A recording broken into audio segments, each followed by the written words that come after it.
Howdy everyone, the time is 9:51 p.m. and the date is July 22nd. This is an update from Great Lakes Weather, actually from Cedarville, Ohio, where we were founded, so that's pretty great. But I'm getting on here to discuss the upcoming severe weather potential over the next couple of days. First of all, targeting Michigan and parts of Ohio, and then also targeting parts of Indiana and Ohio on Sunday. So we're going to get into all of those different severe weather threats, possible threat hazards that we will be facing with this potential severe weather. So the discussion will begin on that in just a moment. But before we get to that, reminder, check out all of our different platforms, especially on YouTube. I'm going to actually be tracking the storms as they come into the Indiana, Ohio area tomorrow and on Sunday, and if they're nearby and I'm able to take a look at them, I'll probably live stream to my YouTube channel. So check out the YouTube channel for updates on that. And if not there, we have all our other platforms available. If you are in Cedarville, you can text at GLWCU to 81010 to get text updates for the weather that is coming in your general direction.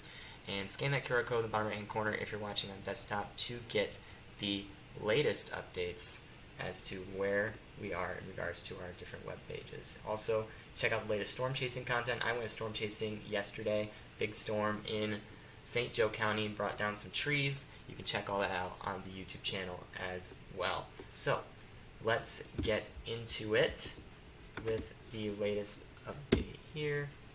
Alright, close out these different settings I was working on a little bit earlier, but this right here is the latest update from the Storm Prediction Center. There is an enhanced risk for severe thunderstorms across Wisconsin, southeastern Minnesota, and northern Iowa. Those different areas are under this risk area, and there's actually quite a bit of severe hazards. There are several ingredients coming together for this setup. There's going to be quite a bit of instability, lapse rates are going to be pretty steep, and you're going to have different wind speeds at different layers of the atmosphere, all that different stuff coming together. Pretty large, broad tornado risk in western Wisconsin, southeastern Minnesota, northeastern Iowa. Again, the thing is though, it's not really making it over the lake. So why is that? Well, instability really isn't going to make it up into Michigan as these storms arrive into the area, which means they will begin to weaken as they cross the lake.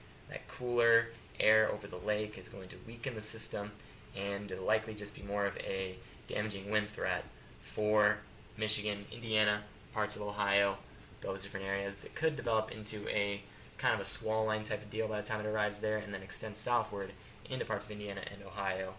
That potential for wind and hail. So this is actually pretty much targeting all three states tomorrow, and likely if you're in the marginal risk area, which most of us are, other than extreme southern tip of the Upper Peninsula, you're probably going to see more of a later at night type of threat or later evening type of deal. Really, the main event is going to be off to the west, where a bunch of chasers are heading out to, which is good for them. Good luck out there. Make sure to travel safe as you head that way. So that is for tomorrow. So really not looking at tornado threat, just more of a damaging wind threat, because there will be much less instability when this arrives into the area tomorrow. So that's the day 2 outlook. Let's take a look at the day 3 outlook. Now this is expected to change quite a bit, but this threat is targeting, once again, lower Michigan, parts of Indiana, parts of Ohio. Most of Indiana and Ohio are covered. I do think it's going to really target Indiana and Ohio tomorrow with the potential for some severe thunderstorms. Now, it's only a marginal risk right now, but there has been talk from the SPC of upgrading it to a slight risk area. So depending on how the models will put this out later on, we will get a new update later on overnight tonight as to what will exactly be taking place with this severe weather setup. So I will be watching that, and I'll actually be traveling through it on my way back into Michigan. So that will be on Sunday. So we'll probably get a chance to storm chase on that as we're traveling, because it's going to be a squall line. It will be driving right into it. So looks like around the time we'll be traveling. So I think we'll get some good views as a result of that setup. Day 4 through 8 outlook, if we look into the longer range, really doesn't look like too much happening. with regards to severe weather. Predictability is kind of low, but it does show there is some potential for strong severe storms across the Great Lakes later on day 7. Or actually the Ohio Valley looks like there's going to be more in the day 7 outlook, so that's not until next week. So it looks like it's going to be a little more quiet for our area beyond these severe weather events coming our way. Alright, so let's take a look at, I actually don't want to start with the GFS. I want to go straight to the NAM. NAM, again, kind of more of a worst case scenario type of model, but it does show some good information that is good to be aware of. HRRR really I would go for much more often. But NAM 3K, so this is on Saturday, or this is Friday evening, so this is the time we're at right now. Right now there is actually a marginal risk for parts of the southwestern Michigan here. So southwestern Michigan really has that, oops, I think I accidentally blocked out the display. Fixed it. Alright, so southwestern Michigan and northwestern Indiana, you're probably going to see some storms develop there around 2, maybe 3 a.m. This kind of puts it out. Yep, there's the storms moving in. This is around 5 a.m. You've got that line of storms. Get a sounding from Berrien County, which saw some severe weather yesterday. It does show some severe risk. Supercell composite isn't that high, but there is no capping in the atmosphere. Higher cloud bases don't really make for a tornado threat, I would believe. But this is going to continue to progress off to the east on Saturday morning. It's going to be quite a bit of thunder and lightning with this setup here. So, but again, this will be in the morning when there's not really a very good chance of there being any severe storms. So it is marginal risk. Now those storms will begin to die out and head off into Indiana and Ohio, but they will still pack a punch as they move into that area. It does show severe potential according to the latest models. Dropping to the south, that's where that marginal risk area is for tomorrow. Looks like these could continue farther southeast into Indiana, into Ohio, into the Cedarville area, continuing off into the mountains where they eventually die out. Differing elevations will pretty much suffocate them. But this next line, meanwhile, is going to be developing on the backside in parts of southeastern Minnesota. Looks like it's going to form quickly into a mesocyclonic system, more looking like a northern Iowa target according to the NAM 3K. Supercell composites are wild, and this setup, lower cloud bases, you've got a good arch here on your hodograph. Cape values of 5,000 according to the NAM 3K. So it's a pretty impressive setup for severe weather according to the NAM. Now I'll have to look at the HRRR and compare that. But it's still going strong once you get to parts of Wisconsin, that line forming on the back side. That storm will continue to progress, but you can see really how quickly it will fall apart on the models here. So hang on, let me get something better going here. But yeah, you can really see on that NAM 3K, once I reset it, how quickly those storms are going to die off once they get into the area. So back to reflectivity, back to a forecast loop. So back to southwest Michigan. The new models are just being released as of this moment. So we kind of want to backtrack a little to the previous model because we do not have the information we want just yet. Alright, so you see that line developing off to the south and east. Now weakening here. Let's get a box sounding here of the area that is incoming. Does show marginal tornado potential. You can really see instabilities at 2,000, which is enough to foster severe thunderstorms. But again, the dynamics for this setup are just not as well of place for intense severe weather in southwest Michigan. So that's really, you can see that. There may be some pop-up showers and thunderstorms according to the NAM in Ohio as well. Those may pack a little severe potential. Again, that marginal risk area is still in place. So we're on a freeze frame here, so I want to take a look at the dynamics in the air.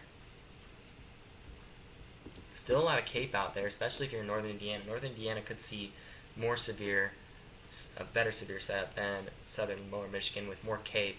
And you can see those southerlies at the surface, and you can see the mid layer and the upper levels are kind of similar until you get into north central Michigan, where the dynamics really aren't as good there either. It's a little bit too far to the north. So setup is shown there. Now let's compare this to the HRRR, the model I would go off of a little more as being a little more reliable. But let's refresh the page real quick. Good, refreshed. Alright, now let's continue with seeing what we got going here. So this is Saturday morning.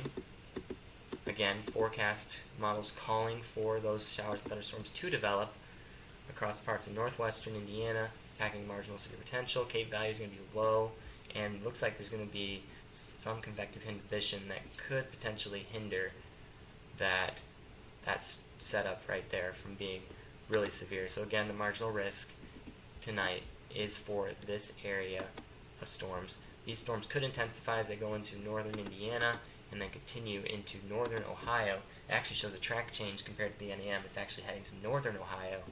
So Mars still packing marginal severe potential. Your Cape values are at 2,000, enough to foster severe thunderstorms, but there is still some capping, causing some convective inhibition, higher cloud bases. Really looks like more of just a general thunderstorm type event, but more clusters of storms may eventually continue along with this little setup here, packing more severe potential. Cap is broken in this model run, heading towards Greene County, heading towards the Cedarville area, and then those will begin to die out, and then later on Saturday evening you have that mesocyclonic system developing, backside, marginal tornado threat, Cape values of 4,000, supercell composite still showing some higher levels, but not nearly as much as the NEM3K. Cloud bases are a little bit more elevated. You can see that there is still a little slight cap, but it's pretty weak. So the weaker cap can really not prevent those storms from developing as well. They can still be pretty strong. So continuing to the east, this model actually shows them dying out pretty quickly as they get out of that favorable environment, but still showing some severe potential according to the HRRR, but more along the lines of it looks like they're going to die out, become more of a marginal risk. So most of southern Michigan is likely just going to see rain from this, but there could be some additional redevelopment associated with the cold front, which I'll be watching on Sunday right here. And the environment for that, I actually want to look at the environment for this particular setup here. So we're going to go to the latest run. So hour 48, this is Sunday, early afternoon. You get that rainfall. It's associated with the cold front. Let's look at the severe weather dynamics here. Supercell composite, I'm expecting to be low. It's actually quite low. It's not even situated over our area.